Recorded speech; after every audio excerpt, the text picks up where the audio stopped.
Olá e boas-vindas! Eu sou o Carlos. E eu sou a Júlia. Olha, antes de mais nada, a gente queria pedir desculpas.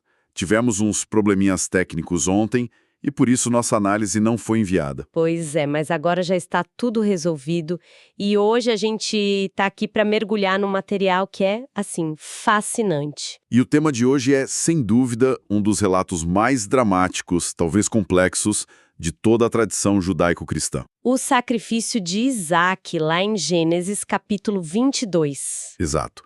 E para tentar entender isso, a gente tem em mãos uma variedade de fontes. Tem o texto bíblico em várias traduções, incluindo a Vulgata, a King James. Uma análise interlinear direto do hebraico que ajuda muito e também um vídeo que explora a passagem por uma ótica cristã. E uma enciclopédia bíblica, com mapas, contexto geográfico. E, o que eu achei bem interessante, referências da doutrina espírita sobre alguns conceitos-chave da história. Nossa missão aqui vai ser explorar as múltiplas camadas desse relato. Entender a narrativa não só como uma história de fé, mas também o contexto cultural, histórico, simbólico. E tentar entender por que essa passagem ressoa tanto, né? Certo. Então vamos lá. A história começa de um jeito abrupto e chocante. O texto diz: depois dessas coisas, pôs Deus Abraão à prova. E a ordem é específica, é dolorosa. Toma teu filho, teu único filho, Isaque, a quem amas, e oferece-o ali em holocausto. Essa ênfase no único filho a quem amas, nossa, é devastadora. É fundamental entender o peso disso. Abraão e Sara esperaram décadas por esse filho.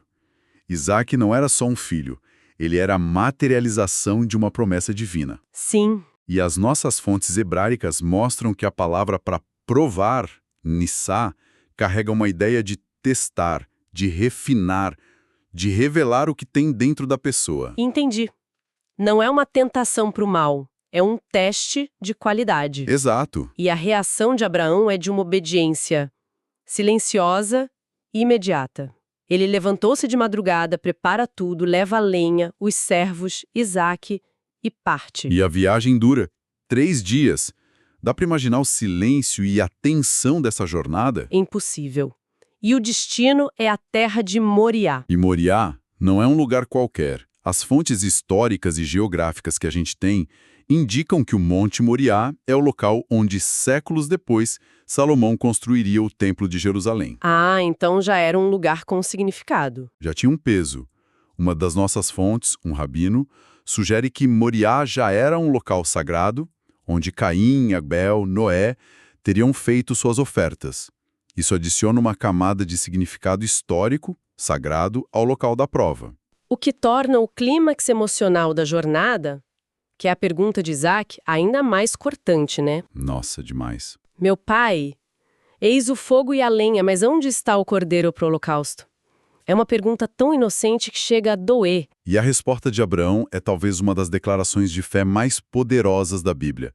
Deus proverá para si o cordeiro. Do ponto de vista teológico, muitos veem aí a fé dele na ressurreição, né? O vídeo que a gente viu sugere isso. Exatamente. Ele acreditava que, mesmo que ele sacrificasse Isaque, Deus o traria de volta à vida para poder cumprir a promessa. Uma coisa que eu notei é que o texto repete 2 vezes que caminharam ambos juntos. Boa observação. Essa repetição parece sublinhar uma união profunda entre pai e filho, mesmo diante do impensável. Com certeza. Uma das fontes aponta um simbolismo do número 2 como dualidade, testemunho. A relação entre 2 polos, tipo céu e terra, prova e redenção. É uma parceria silenciosa até o limite. E eles chegam ao local, Abraão constrói o altar, arruma a lenha, amarra Isaac e o coloca sobre a lenha. É nesse ponto que o vídeo que a gente analisou faz um paralelo bem forte, né? Sim, entre Isaac amarrado e Cristo na cruz. É uma interpretação tipológica clássica. Isaac carregando a madeira, sendo oferecido pelo pai. A conexão simbólica é muito poderosa na tradição cristã. E aí, no momento de maior tensão, quando ele estende a mão e pega a faca, uma voz o impede. O anjo do Senhor bradou dos céus. E aqui A perspectiva espírita que tem nas nossas fontes enriquece a nossa compreensão do termo céus. Como assim? Allan Kardec, em O Céu e o Inferno, explica que o céu não é um lugar físico, sabe? É o espaço universal, são os planetas, as estrelas e todos os mundos superiores. Entendi. E Chico Xavier, pelo Espírito Emmanuel, complementa dizendo que o céu, na essência, é um estado de alma. Então esse chamado dos céus pode ser entendido não como uma voz vindo de cima, mas de uma dimensão espiritual superior. Uma manifestação da providência divina que transcende o espaço físico. Exatamente. Mas aí o anjo diz uma coisa que sempre me intrigou.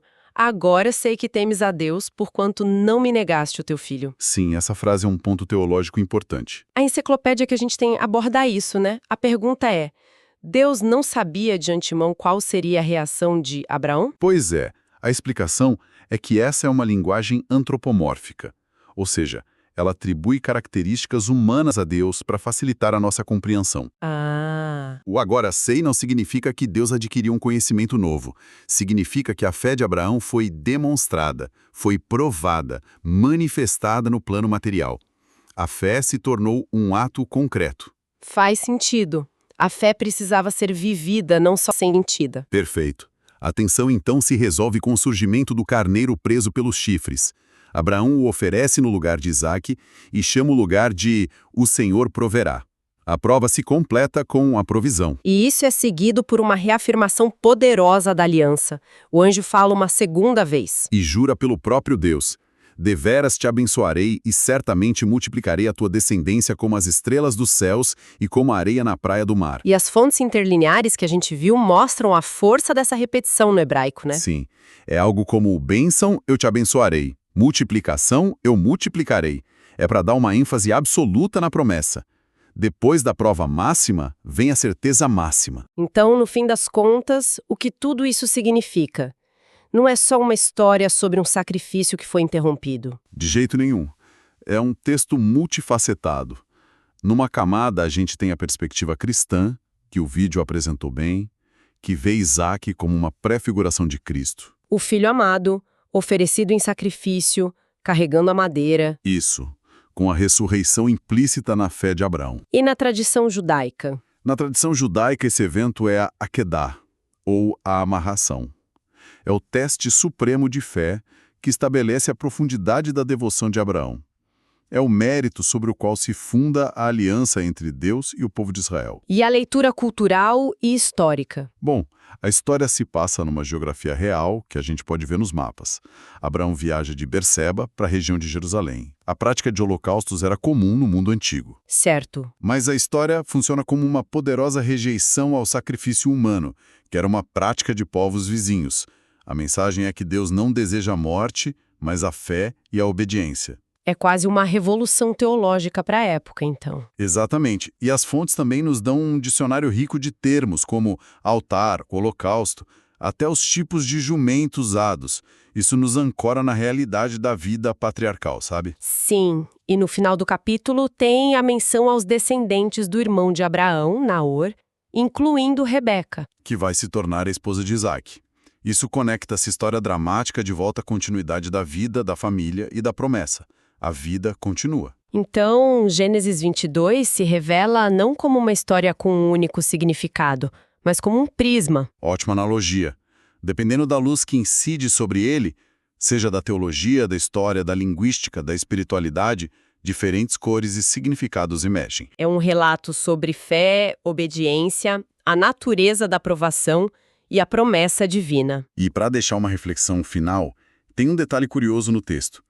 O versículo 19 diz que voltou Abraão aos seus moços, e eles foram para Berseba.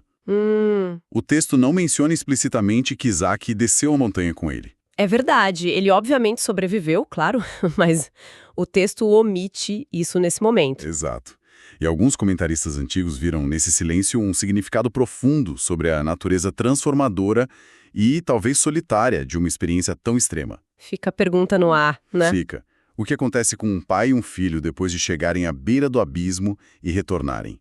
É algo para se pensar. Uma ótima reflexão. Obrigado pela companhia nesta análise. E se você gostou, não esqueça de se inscrever no canal NEP Apóstolo João, acione as notificações para não perder nenhum vídeo e não deixe de curtir este vídeo. Episódios novos todas segundas, quartas e sextas-feiras, sempre às 8 horas da manhã. É isso, bem simples. Hum.